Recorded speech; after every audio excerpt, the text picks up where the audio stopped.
이번에는요, 인도와 중앙선을 넘나든 황당한 운전자가 있다는 소식입니다.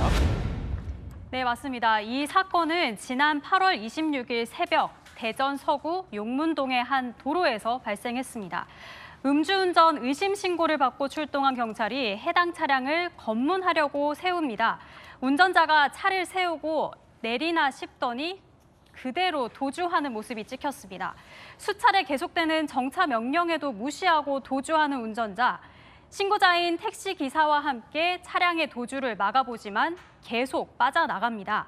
이때 오른쪽으로 오던 순찰차가 차량이 잠시 멈칫하는 사이에 재빨리 도주를 저지하는 모습이 찍혔습니다.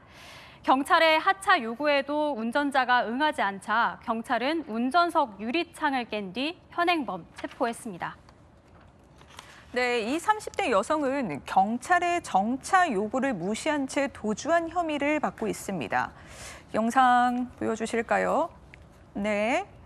이 여성은 도주하면서 중앙선을 넘나들었고요. 경찰에 멈추라는 요구에도 2.5km가량을 계속 도주했습니다. 차에서 내린 여성은 제대로 걸을 수 없는 만취 상태였는데 세 차례나 음주 측정을 거부했습니다. 경찰은 여성을 도로교통법 위반 혐의로 불구속 입건하고 검찰에 송치했습니다. 네, 운전자가 도주한 이유가요. 과거에도 음주운전 전력이 있어서 걸리기 싫어서 도망쳤다고 진술한 것으로 알려졌습니다. 경찰 관계자는 신고자와 순찰차의 공동 대응으로 사전에 예방할 수 있었다고 설명했는데요. 이렇게 순간의 어리석은 생각으로 무고한 시민의 생명을 앗아가는 대형 사고로 이어질 뻔했는데 음주운전 정말 안 됩니다. 사건 사고 소식 하나 더 볼까요? 이번에는 서울의 한 난원에서 벌어진 사건이라는데 60대 남성이 70대 노인을 무참히 폭행했다. 이건 어떤 사건인가요? 네, 영상 한번 보여주시죠. 영상 보면서 설명드리겠습니다. 난초를 재배하는 온실입니다. 지금 백발의 두 남성이 얘기를 나눕니다. 그런데 이 한 남성이 자리에 일어나죠. 맞은편 남성 뒤로 발걸음을 옮기는데요. 보시죠. 발걸음 뒤로 옮긴 남성.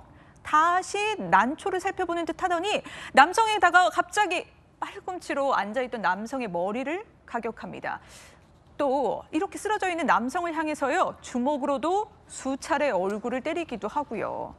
남성은 실신한 듯 지금 누워 있는데 이 남성을 다시 바닥으로 눕힙니다. 바닥에 쓰러진 남성을 향해서도 폭행은 끝나지 않았고요.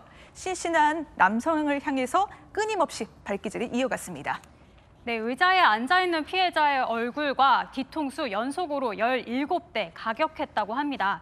이 과정에서 피해자가 실신했지만 폭행은 계속 이어졌습니다.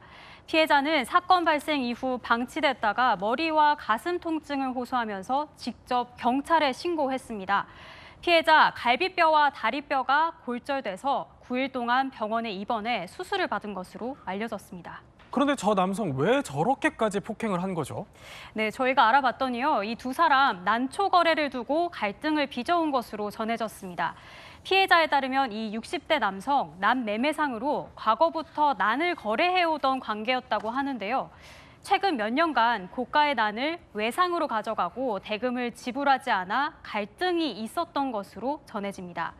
피해자 측은 생명을 위협할 정도의 폭력을 행사했다면서 살인 미수로 간주해야 한다는 의견서를 경찰에 제출한 것으로 알려졌습니다. 경찰은 이 60대 남성을 상대로 구체적인 범행 동기 등을 조사 중입니다. 네, 이렇게 오늘 이야기를 핵심만 짚어봤습니다.